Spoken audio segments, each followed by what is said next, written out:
Okay, so I'm Willie, I'm Swede. I joined the UN troops in 1964, and in the early summer of '64 I came to Erenköy area as a platoon commander. I had about 40 men under my command, and our main duties in the beginning was to patrol the area, to have observation posts and escort Turks or Greek Cypriots through enemy territory, so to say.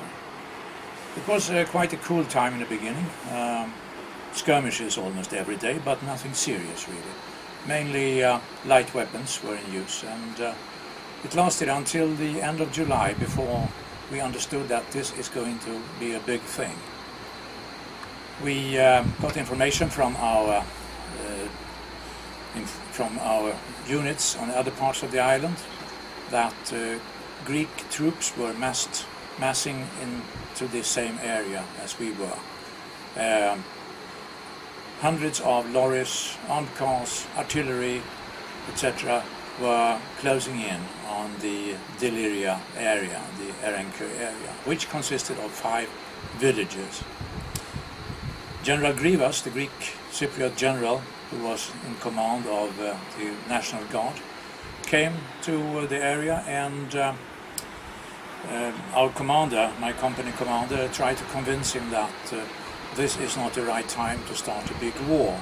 And he said, "I'm sorry, but I can't do anything." Of course, he knew pretty well what was going on, and he was the commander of the attack, with thousands of Greek regular troops from motherland Greece and National Guard, Cypriot National Guard.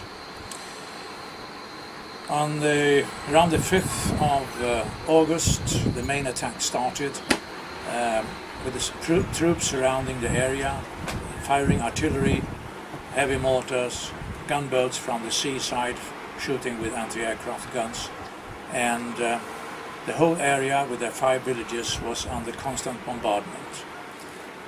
On the 6th, the day after, the Greek Cypriots had taken 4 out of the 5 villages.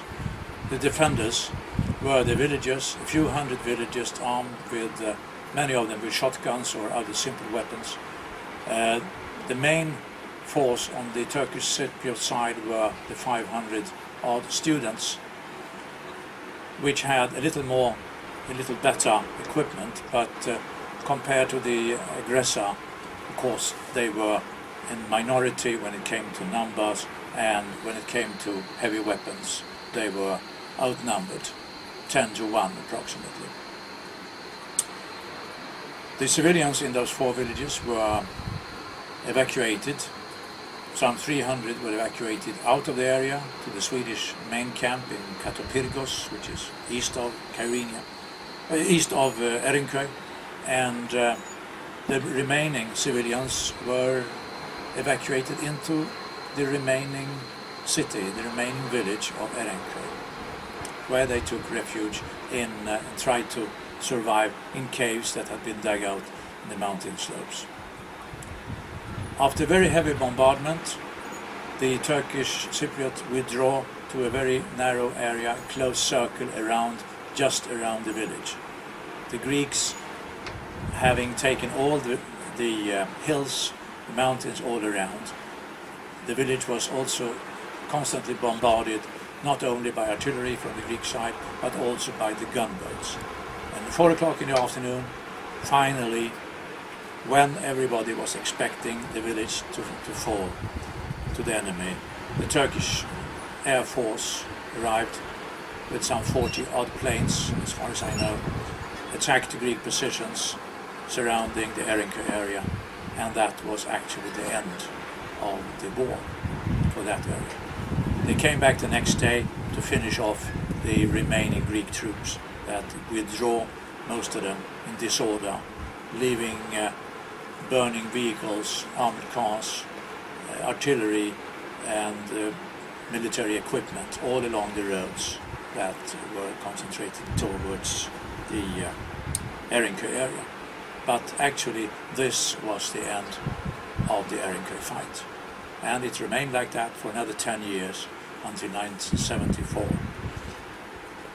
Part of the villagers and the students, some of them were removed from the area in 1966. Students, most of them returned to Turkey to continue their studies in universities.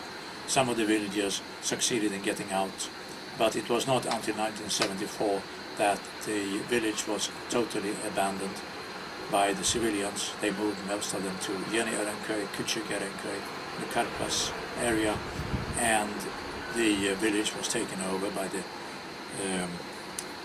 security forces of North Cyprus.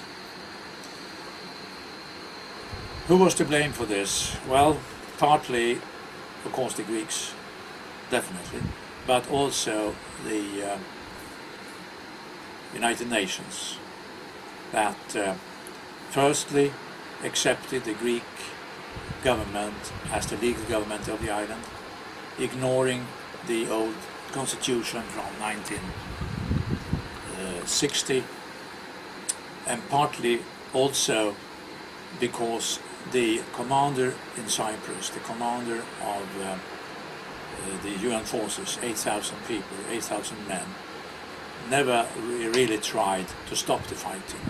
Instead of moving in, let's say, a company from each of the 6 or 7 battalions that were there in the island, instead of moving them into the area and trying to stop actively the Greek Cypriot attacks, they gave the orders to withdraw, abandon the area, abandon the Turkish Cypriots, leave them to take care of themselves. And without the Turkish Air Force, there wouldn't have been any Erenköy any longer.